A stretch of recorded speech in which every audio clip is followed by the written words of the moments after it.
समाज साधना न्यूज, समाजहितासाठी सदैव अग्रेसर।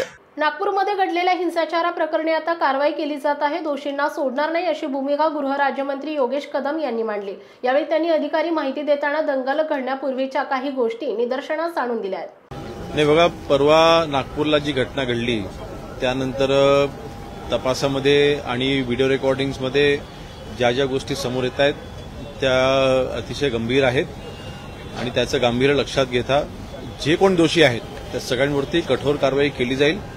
दोषींना अजिबात सोडलं जाणार नाही। पोलिसांवरती हात उचलायची हिंमत होत असेल तर पोलिसांचा धाक हा नक्कीच दाखवला जाईल, कायद्याचा धाक हा दाखवला जाईल आणि योग्य कायद्यारीत्याने त्यांच्यावरती कारवाईही केली जाईल। सर, नागपूर प्रकरणामध्ये विसंगती एक पाहायला मिळते। विधान भवनामध्ये जे निवेदन करण्यात आलं आणि पोलिसांनी दिलेली माहिती यामध्ये काहीशी विसंगती पाहायला मिळते। ट्रकवर दगड कुठून आले हा पूर्वनियोजित भाग होता असं विधान भवनात सांगितलं जातं। तिकडे पोलीस अधिकारी सांगतात की ते कन्स्ट्रक्शन साईट होती, त्या कन्स्ट्रक्शन साईटचे ते दगड होते। बघा, निवेदन माननीय मुख्यमंत्री महोदयांनी विधानसभेमध्ये केलेलं आहे हे अर्थातच पोलीस विभागाच्या गृह विभागाच्या माहितीनुसारच केलेलं आहे। ते काही स्वतःच्या मनाने निवेदन केलेलं नाही आणि असं रेकॉर्ड कोणीही सांगितलेलं नाही की कन्स्ट्रक्शन साईटवरनं हे दगड उचलले गेले होते। जो काही आहे तो एक पॅटर्न दिसतोय।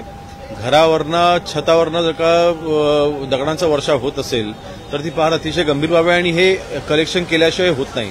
आणि काही गोष्टी अशा ज्या निदर्शनास येत आहेत की तिथे त्याच दिवशी काही ठराविक लोकांच्या गाड्या तिथे पार्क नसणं, काही ठराविक तिथे दुकानं बंद असणं, काही घरामध्ये ठराविक लोक नसणं, एक पूर्वनियोजित असा कट असं दिसतोय। आणि म्हणून मला वाटतं ह्या विषयाचं गांभीर्य लक्षात घेता जो तपास चालू आहे त्या तपासाअंती आपल्याला ज्या काही अनेक गोष्टी या समोर येतील, परंतु आतापर्यंतची माहिती आहे त्या माहितीनुसार आपण कारवाई करतोय।